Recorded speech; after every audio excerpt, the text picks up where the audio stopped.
Hello everyone, আমি আবারও আজকে একটা ছোটো মিনি ব্লগ নিয়ে চলে এসেছি হরিদ্বারের। আমরা এবার আরেকটা ডেস্টিনেশনে যাচ্ছি টোটোতে করে। রাজা দক্ষের বাড়ি, এটা যেখানে সতীর দেহত্যাগ করেছিল। এটা আসলে সতীরও বাপের বাড়ি।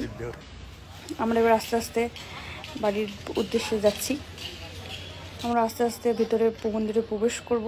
এখানে একটা শিব ঠাকুর সতীকে নিয়ে যে দৃশ্যটা এটা দেখানো হয়েছে এখানে।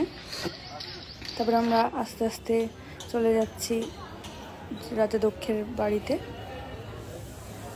দেখতেই পাচ্ছ আমরা আস্তে আস্তে ঢুকছি।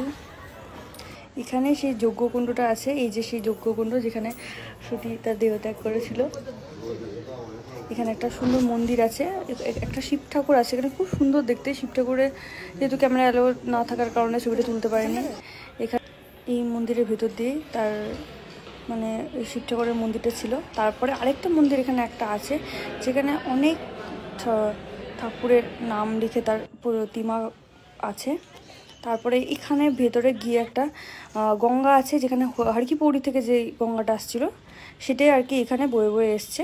তারপরে আমরা আস্তে আস্তে পরের ডেস্টিনেশনে যাওয়ার জন্য বেরিয়ে পড়লাম। টোটোতে উঠবো এবার আমরা।